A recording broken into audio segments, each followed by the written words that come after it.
In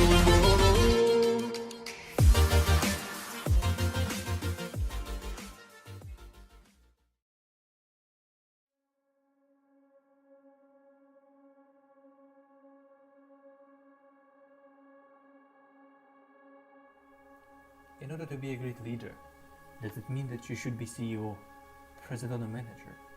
The leadership is not about profession, title, or some set of skills. It's more about character, adopted its own ethical responsibilities to others. There are so many theoretical and practical approaches try to explain and find most suitable leadership theory. Thereby, a variety of different leadership theories have been formed, and one of that theory is situational leadership, and today we're going to talk about it. Situational leadership is a theory when leaders adopt their style according to the development level of the people they are managing. The theory was developed by two researchers, Paul Hersey, professor and author of The Situational Leader, and Ken Blanchard, a leadership guru and author of The 1 Minute Manager.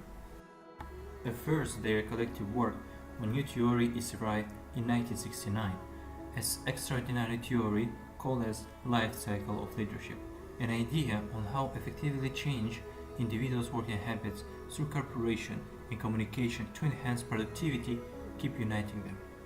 The theory was based on curvilinear relationship between relationship and maturity, in order to provide leaders with basic understanding of the relationship between followers' level of maturity and effective leadership style. It has been well received by the researchers since the first day of publication. After a long time of undergoing through a number of cosmetics, substantive change, and even rename, the final version of theory has reached our hand and calling by situation leadership theory. Nowadays, the theory consists of two dimensions associated with leadership style: task directive behavior and leadership supportive behavior, with two levels as high and low. When combined, the dimensions lead to four categories, based on which a leader shall act. So let's begin with the first category, called as S1. S1, or directing, is a situation where the leader directing and close supervise an employee with low ability and low willingness to do entrusted tasks. S2, or coaching, is a situation when a leader taking a coaching role, seeking ideas and suggestions to an employee with high willingness but low ability, who would need detailed direction in order to complete entrusted tasks. S3, or supporting, it refers to a situation when a leader providing more support than direction to the employee with high ability but low willingness, who would need more relational support than direction.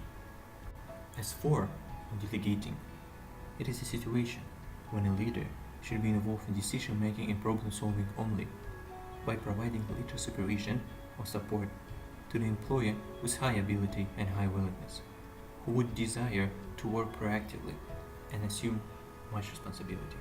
Effectiveness of this theory is maximized by matching the leadership style category to individual readiness level.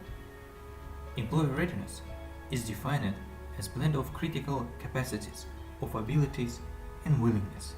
There are four development levels of employee readiness, called as D1, D2, D3, and D4. As individuals become more mature, their readiness increase, and the ideal leadership style change accordingly. There is no right or wrong leadership theory, and as any theory, situational leadership has strengths and weaknesses.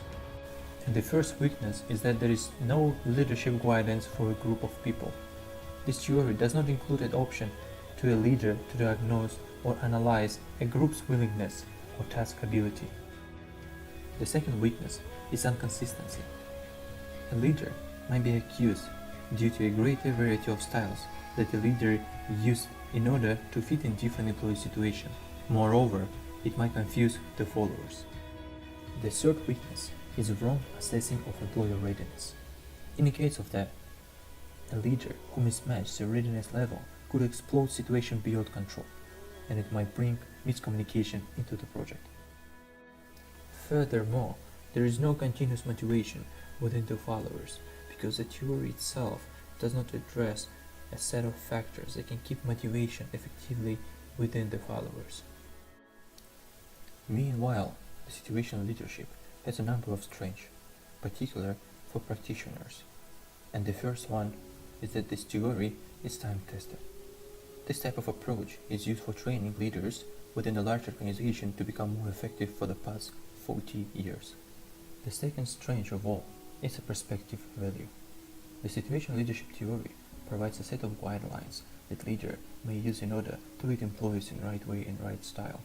That makes this theory quite a straightforward approach that is convenient to use and to apply across a variety of settings, including school, work, and family. Moreover, the situational leadership is designed for a leader to be able to assess the maturity of the followers in order to accurately adopt their own behavior, and it helps leader to control and guide followers from within as opposed to leading from above.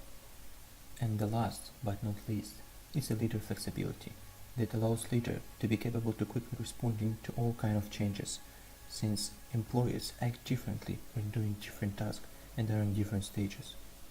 The leader is able to change his or her own style according to subordinates' needs and the task requirements within allocated time.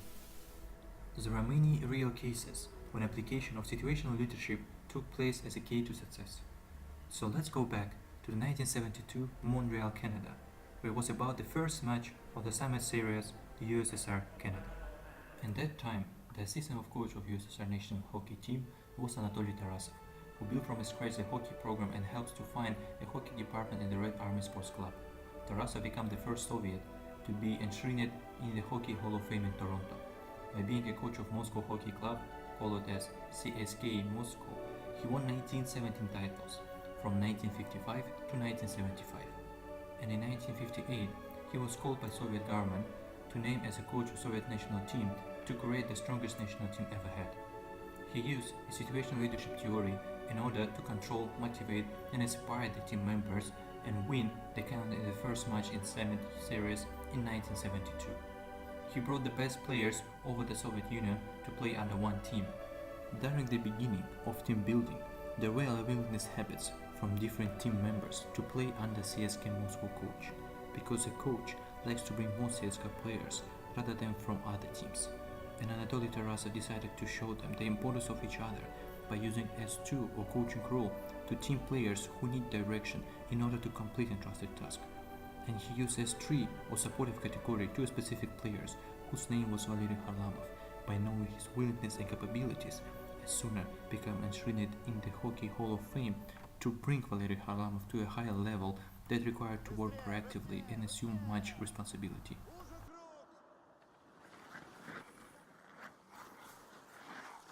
Теперь те, кто играют за ЦСКА! Стоять! Подъем, поехали дальше! Поехали! Плотнее держимся! Спартак за ЦСКА! ЦСКА за Динамо! А теперь Динамо! Стоять! Подъем! Тимин, ты что встал? Ты что, из Динамо? Спартак! Стоять! Стали, поехали! Анатолий Владимирович, объясните, что происходит. Анатолий Владимирович, я прошу вас, Анатолий Владимирович. Крылья! Стоять! Немедленно прекратите издеваться над командой! Быстрее! Что вы себе позволяете? Расслабились они, им уже шведы не соперники! Спартак, стоять! Пойдем! ЦСКА! Не останавливаться! Я сказал... Не останавливаться!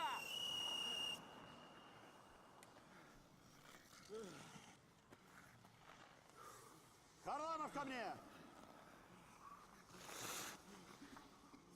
Что значит не останавливаться? Потому что мы сейчас не ЦСКА. А кто? Мы сборная. Сборная Советского Союза.